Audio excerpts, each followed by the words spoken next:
말씀 봉독은 7장 51절에서 8장 3절을 읽도록 하겠습니다. 목이 곧고 마음과 귀에 할례를 받지 못한 사람들아, 너희도 너희 조상과 같이 항상 성령을 거스르는도다. 너희 조상들이 선지자들 중에 누구를 박해하지 아니하였느냐? 의인이 오시리라 예고한 자들을 그들이 죽였고, 이제 너희는 그 의인을 잡아준 자요 살인한 자가 되나니, 너희는 천사가 전한 율법을 받고도 지키지 아니하였도다 하니라.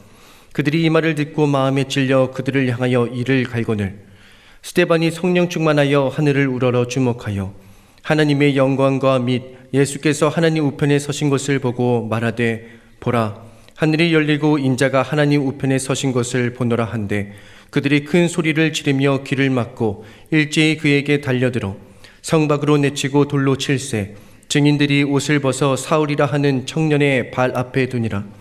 그들이 돌로 스데반을 치니 스데반이 부르짖어 이르되, 주 예수여, 내 영혼을 받으시옵소서 하고 무릎을 꿇고 크게 불러 이르되, 주여, 이 죄를 그들에게 돌리지 마옵소서. 이 말을 하고 자니라. 사울은 그가 죽임당함을 마땅히 여기더라. 그날에 예루살렘에 있는 교회에 큰 박해가 있어 사도 외에는 다 유대와 사마리아와 모든 땅으로 흩어지니라. 경건한 사람들이 스데반을 장사하고 위하여 크게 울더라. 사울이 교회를 잔멸할세 각 집에 들어가 남녀를 끌어다가 옥에 넘기니라. 아멘. 오늘 우리가 주님의 날에 마음껏 주님을 예배할 주의 자녀들로 이곳에 모였습니다. 오늘 우리가 예배할 때 부활의 주님이 우리와 함께 하십니다. 여러분, 이 믿음으로 큰 은혜 가운데 하나님의 말씀, 또 기도하는 은혜가 있기를 원합니다.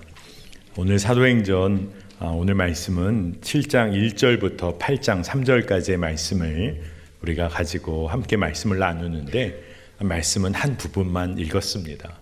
그러니까 여러분 꼭 여러분 개인적으로 오늘의 말씀을 찬찬히 살펴보시는 시간이 꼭 있으면 좋겠습니다. 오늘 말씀을 보니까 공회 앞에 스데반이 서게 됩니다. 거짓 증인들로 인하여 그가 공회 앞에 서게 되는데, 대제사장이 질문을 하죠. 이게 전부 다 사실이냐? 대제사장이 질문을 했기 때문에 스데반은 답을 해야 했어요. 그래서 한편의 설교가 시작이 됩니다. 진짜 하나님의 특별한 인도하심이라 믿습니다. 하나님께서 스데반을 통해서 말씀을 증거하게 하시는 놀라운 일이죠. 스데반은 성령 충만하였습니다. 그리고 그 마음에 하나님의 말씀이 충만했습니다. 초대교회 안에서 구제하는 일로 인해서 분열이 있을 뻔했는데, 우리가 지난주에 다룬 것처럼 모두가 한 마음이 되어 기도하고 세운 7 집사 중에 한 사람이 스데반이었어요. 그러니 스데반은 섬기는 일은 물론 이려니와 하나님의 말씀이 그의 삶 중심에 있었던 사람입니다. 공회 앞에 서 있다는 것, 두려움과 공포를 느낄 만한 상황이었는데, 이 스데반은 하나님의 말씀과 그 행하심을 너무나 정확히 기억하고 증거를 합니다. 진짜 하나님의 말씀이 품어진 거죠. 놀라운 일입니다. 공포, 두려움 아니라 담대함이 있었던 거죠. 여러분, 하나님의 행하심은 단지 과거의 일이 결코 아닙니다. 하나님의 말씀을 기억하고 믿는 자에게는 하나님은 바로 지금 역사하시는 하나님이십니다. 그리고 그 말씀을 믿고 붙잡는 자에게 하나님은 장차 변함없이 일하실 하나님이십니다. 그러니 스데반은 담대히 설교했습니다. 그 설교를 보면 하나님의 신실하심을 믿는 그의 마음의 중심이 드러나요. 하나님은 약속하신 때를 잊지 않으시는 분이시다. 그러면서 설교를 보니까 아브라함에게 약속하신 것 잊지 않으시고, 애굽에 이스라엘이 있을 때 이스라엘 백성들이 번성하게 하셨다. 오늘 17절에 그렇게 기록이 되어 있습니다. 계속 이어서 요셉을 통해서, 모세를 통해서 하나님은 신실하게 그의 백성들을 구원하시고 그리고 돌봐주셨다는 거예요. 광야 가운데서도 모세를 통해 살아계신 하나님의 말씀을 주셨습니다. 그럼에도 이스라엘 백성이 하나님 외면하고 이방신 섬기는 일에 마음이 빼앗기기도 했어요. 다윗과 솔로몬 통해 성전을 짓기도 했지만 그들의 삶 깊은 곳에 주님이 함께 하신다, 주님 모시고 사는 거 그렇게 하지를 못했습니다. 죄 지으며 살았던 삶 그들이 반복했어요. 그런 이스라엘의 모습도 스데반이 다 이야기를 합니다. 그런데 설교의 핵심은 하나님이 변함없으신 분이시다. 하나님은 변함없이 신실하게 하나님의 일을 행하셨다. 그리고 그의 백성을 향한 약속은 잊지 않으시고 이루어 오셨다. 이 이야기를 하는 거죠. 스데반이 그와 더불어 그런데 지금 유대인들의 영적 상태를 정확하게 지적하고 고발합니다. 사도행전 7장 51절에 목이 곧고 마음과 귀에 할례를 받지 못한 사람들아, 너희도 너희 조상과 같이 항상 성령을 거스르는도다. 성령을 거스르는 삶, 교만한 삶, 이 삶이 있었기 때문에 유대인들이 예수 그리스도 오심을 증언한 선지자들 다 죽였고 이제 그 주님도 죽였음을 스데반이 정확하게 지적을 하는 거죠. 더 나아가 스데반이 하나님의 영광을 보고 하나님의 보좌 우편에 서신 예수님을 본 것, 그거 다 증언합니다. 정말 놀라운 증언인데 유대인들은 그 이야기 듣고 분노하여서 달려들었습니다. 자신들의 잘못을 정확히 지적하니까, 또 예수님이 하나님 보좌 옆에 계시다고 증언하니까 신성모독이라고 하면서 엄청나게 분노하며 달려들었어요. 여러분, 성령을 거스르는 삶에 대해 경고했더니 더욱더 강하게 성령을 거스르는 안타까움이 드러나고 있었다는 겁니다. 듣고 싶은 이야기만 들으며 살고 그렇게 살고 싶은 우리의 모습을 봅니다. 하나님에 관해서도 내가 알고 싶은 하나님에 관해서만 알려고 합니다. 하나님의 신실하심에 대한 믿음보다 내가 믿고 있는 하나님에 관해서 붙잡고 드러내길 원하는 거예요. 그러다 보니까 하나님의 말씀도 내가 듣기 편하고 좋고 특별한 것만 취하려고 합니다.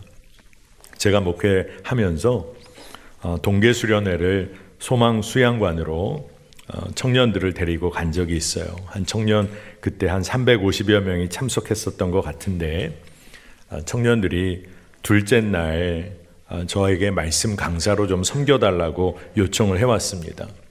근데 저는 제가 그 당시에 맡고 있는 교회이고 늘 주일뿐 아니라 토요일마다 또 중직자들, 리더들에게 늘 말씀으로 훈련을 해오던 터라 무슨 어떻게 말씀을 전하나, 그래도 동계수련회라고 모였으니 좀 특별한 말씀을 증거해야 하는 걸까, 뭐 이런 마음으로 기도를 하고 있었는데, 근데 그때 주님 주시는 마음이 청년들에게 집밥을 먹여야지, 집밥을 먹이는 거야, 이런 마음을 주시는 겁니다. 그래서 기도하다 보니까 매일 접하는 말씀, 집밥처럼 따뜻하고 건강에 좋은 말씀, 그냥 하나님의 말씀을 있는 그대로 전하면 되는 거구나. 뭐 특별한 말씀을 전하려고 할 것 아니라 정말 집밥과 같은 매일 먹어야 하는 말씀을 전하면 되지. 그런 마음이 분명히 들어서 그날 저녁에 말씀을 인도하면서 이 집밥 이야기부터 시작해서 말씀을 나누고 뜨겁게 기도했던 생각이 납니다. 나중에 집밥 같은 말씀이란 이야기를 많이 들었어요. 좋은 이야기인지는 모르겠습니다. 그런데 여러분, 믿음 생활에서 특별한 경험, 특별한 말씀이 주는 임팩트가 있습니다. 필요하기도 하죠. 그러나 더 중요한 것이 있는데 매일매일 하나님의 말씀이 마음에 새겨지고 그래서 일상 가운데 그 말씀이 그저 떠오르는 거, 이게 너무나 중요하다는 겁니다. 이와는 달리 유대인들은 성전 중심의 형식적인 종교 생활을 했어요. 살아계신 하나님이 지금도 자신들 안에 일하고 계시다, 이거 다 놓치고 산 겁니다. 하나님이 보내신 그의 아들 예수를 주라 그리스도라 고백하며 사는 삶이 얼마나 복된 것인가를 다 잊어버리고 놓쳤어요. 심지어 그것 때문에 화를 냈습니다. 왜 그들이 그렇게 된 걸까요? 왜 정말 중요한 것을 왜 놓치며 산 걸까요?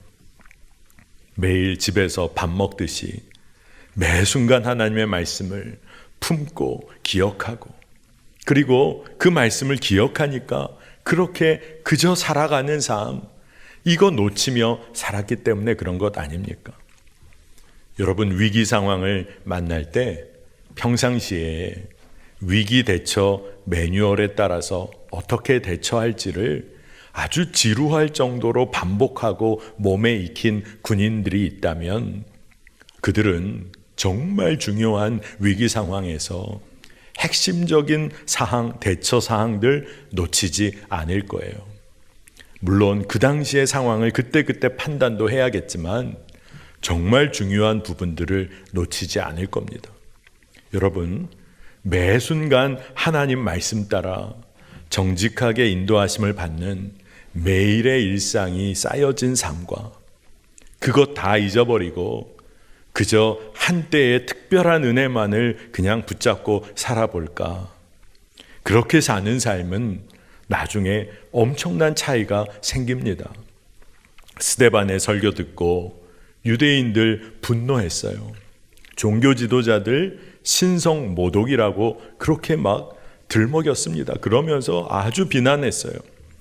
하나님이 이스라엘에게 신실하게 행하신 일들을 하나하나 기억하면서 그의 마음에 품은 대로 스데반이 증거한 것인데, 그럼에도 그들은 분노하고 화를 냅니다. 하나님께서 이스라엘 사랑하셔서 독생자 예수를 보내셔서 그를 주와 그리스도로 삼으셨다.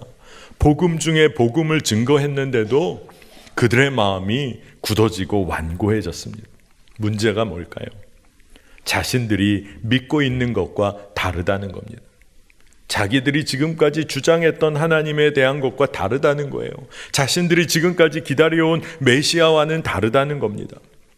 다 자기 중심적인 것이죠. 제가 목회하면서 전도사 시절 또 목사 안수 받고 함께 동역했던 목사님이 계신데, 저는 멘토 목사님이라 아직도 여기고 그렇게 생활합니다. 지금은 은퇴하신 분이신데, 그 당시 목회 함께 할 때 목회의 여러 가지 경험들을 이야기해 주시곤 했어요.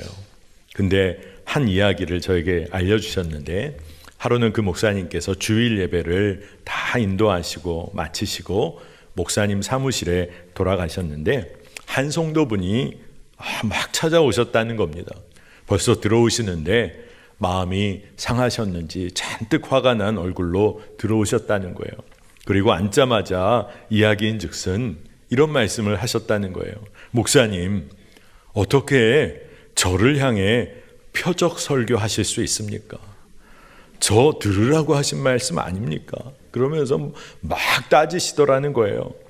그래서 이 목사님도 참 당황스러웠지만 그때 주님 주시는 마음이 있어서 대답을 하셨다는 거예요.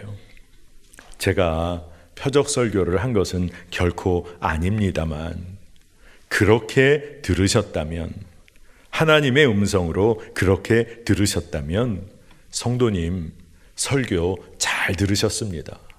설교 잘 들으신 거예요. 그 목사님도 참 대단하다 하는 마음도 들고, 그런데 그 성도님이 가만히 계시다가 그 목사님의 이야기를 마음으로 받으셨다는 거예요. 하나님이 나에게 주신 말씀이라 받으신 거죠. 참 귀한 성도님이시란 마음이 들었습니다. 그러나 오늘 말씀의 유대인들은 그 귀한 성도님과는 전혀 다른 삶을 살았던 것 같아요. 유대인들 끝까지 하나님 바라보지 않았습니다. 그들이 자기 뜻대로 믿고 싶었던 자기 주장 따라서 스데반의 설교에 분노하고 자기 판단 따라 그를 정죄하려 했습니다. 스데반 성박으로 내치고 돌로 치려고 한 거죠. 그러나 그와 달리 스데반은 성령 충만하여서 어떤 상황일지라도, 심지어 돌에 맞을 상황에서도 그가 주님을 바라보았어요. 정말 놀라운 일이죠. 오늘 그 이야기가 사도행전 7장 59절 60절에 기록되어 있습니다. 그들이 돌로 스데반을 치니 스데반이 부르짖어 이르되 주 예수여 내 영혼을 받으시옵소서 하고 무릎을 꿇고 크게 불러 이르되 주여 이 죄를 그들에게 돌리지 마옵소서. 이 말을 하고 자니라.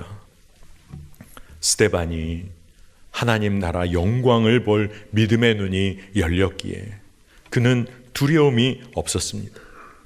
또 돌로 치려는 자들에 대하여 원망이나 분노 없었어요.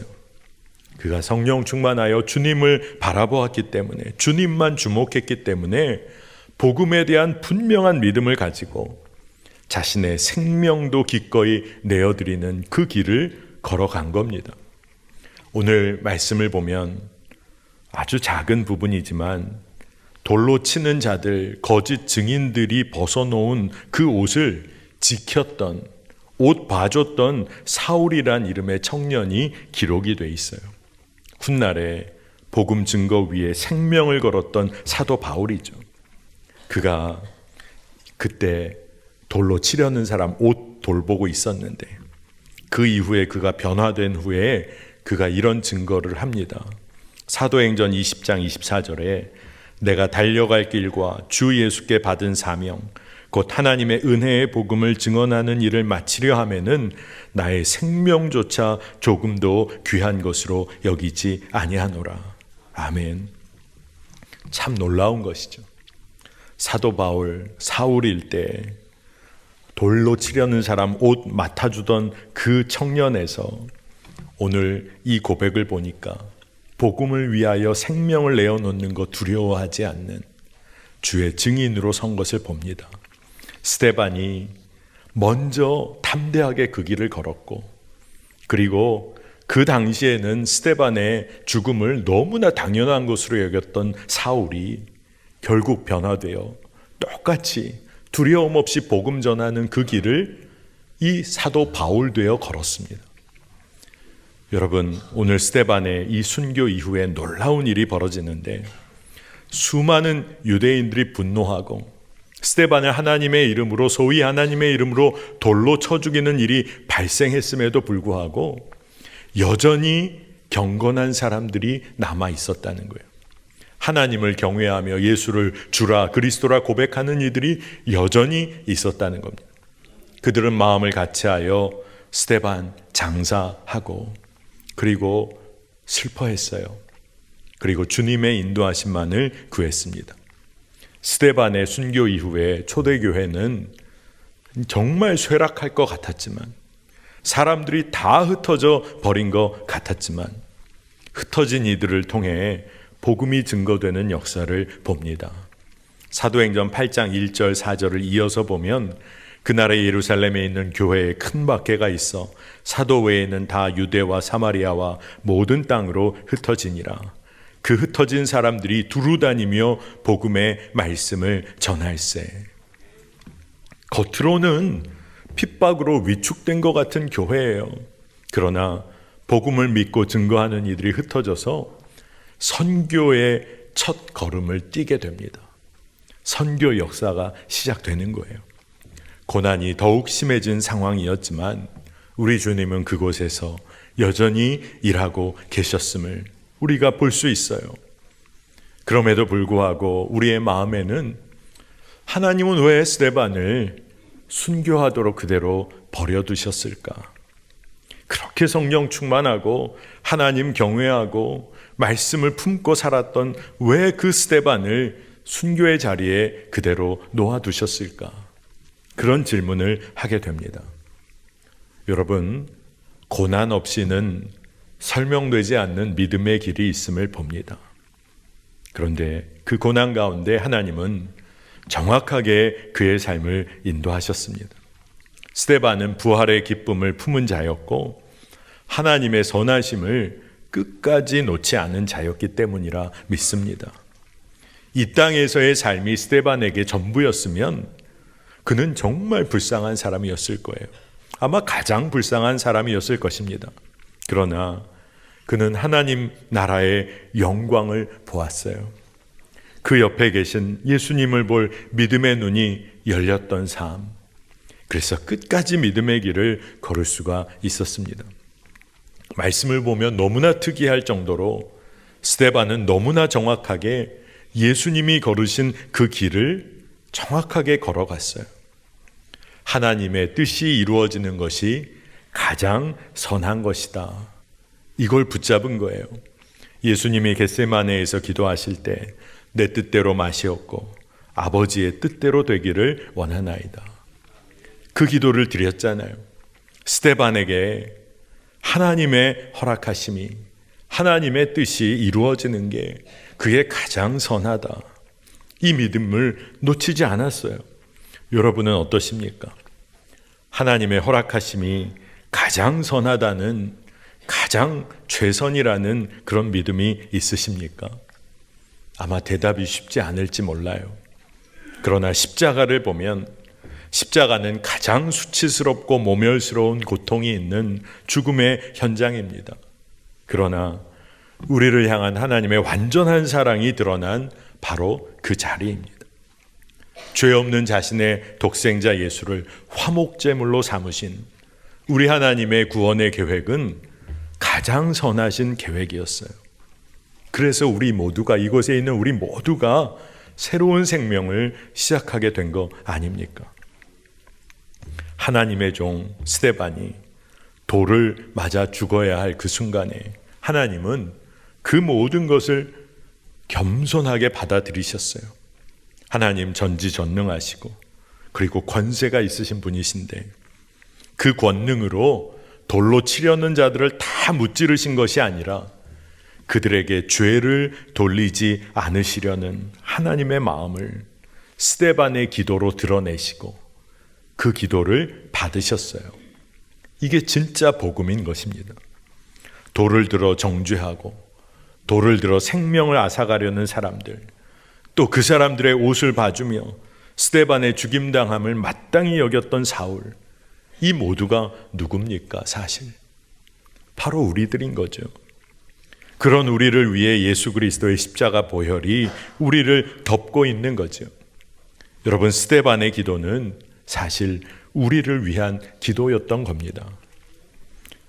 간음한 여인이 돌에 맞아 죽을 위기에 있었을 때 예수님께서는 죄 없는 자가 돌로 치라며 그 여인 품어주시고 용서해 주셨어요. 그러나 스데반은 그대로 돌에 맞아 순교하게 하셨습니다. 이걸 어떻게 이해해야 하는 걸까요? 다 설명할 수 없겠지만 하나님의 허락하심은 가장 선한 것입니다. 자신의 죄에 전혀 돌아보지 않고 율법을 기계적으로 적용해서 타인의 생명을 빼앗아 가려는 그런 사람들로부터 간음한 여인을 보호하고 용서하셨지만 하나님께서는 스데반을 돌로 치려는 그 사람들까지도 구원하시기 위해서 하나님 나라의 영광을 스데반에게 보여주세요. 그리고 그를 순교의 자리에 세우셨습니다. 스데반이 이 땅의 삶이 전부가 아니라는 것을 알았기에 그는 믿음의 길을 끝까지 걸었어요. 여러분, 진짜 하나님의 선하신 계획을 우리가 신뢰해야 합니다. 허드슨 테일러라는 선교사님 여러분 아실 거예요. 이 허드슨 테일러 선교사님은 중국 내지 선교의 개척자이십니다. 이분이 허드슨 테일러의 회고록을 이렇게 쓰셨는데 거기에 나오는 이야기 하나가 있습니다. 이 선교사님이 전도하려고 배를 타고 양자강을 건너가고 있었어요. 어떤 도시를 향해 가고 있었던 겁니다. 그래서 배에 복음 전도지와 그와 연관된 책들이 가득 있었다고 해요. 그런데 중국인 사역자 한 명이 그만 가는 도중에 강에 빠지는 사고가 생겼습니다. 갑판으로 뛰어 올라가 보니까 사람들이 중국인 사역자 빠진 강만 보고 서 있지 그를 구출하려는 노력을 전혀 안 하고 있는 거예요. 그래서 허드슨 테일러 선교사님이 너무 마음이 급해서 강에 뛰어들어서 그 사람이 어딨나 찾는데 못 찾는 겁니다. 그런데 가까이에 그물과 많은 고리가 달린 저인망 어선이 보이는 거예요. 그래서 그 배 어부에게 빨리 좀 와줘서 그래서 그물을 내려 물에 빠진 사람 좀 건져달라. 그렇게 부탁을 하는데 어부가 멀리서 덤덤하게 곤란하다고 대답을 한다는 거예요. 고기 잡기 바빠 올 수 없습니다. 그래서 선교사님이 며칠 동안 고기잡이에서 벌 수 있는 돈을 드릴 테니 제발 좀 오세요. 빨리 좀 오세요. 계속 소리를 쳤는데 돌아오는 대답은 계속 얼마를 줄 것이냐. 이 이야기만 하는 거예요. 그래서 그렇게 흥정을 하다가 가진 것 다 줄 테니 좀 와라. 그래서 겨우 노를 저어 그 어부가 와서 그물을 내렸는데 그물 내리고 채 1분도 안 돼서 그 물에 빠진 사람을 건졌는데 시신을 건진 거예요. 안타까운 마음으로 심폐소생술을 그래도 하려고 하는데 그 어부는 옆에서 돈 많이 안 준다고 그렇게 화를 내며 소란을 피웠다는 겁니다. 테일러 선교사님이 탄식을 했어요. 이 어부들이 사실상 그 중국인 사역자를 죽게 한 죄인이 아닌가 막 탄식하며 마음이 너무 아팠다는 거죠. 그런데 또 그와 동시에 테일러 선교사님이 마음속에 질문을 하게 되는데 하지만 그리스도인 중에 누가 그 어부를 심판할 수 있단 말인가? 그 어부를 심판한다면 당신이 바로 그 사람이요 라고 말한 나단 선지자의 말을 들어야 할지 모른다. 그렇게 썼어요.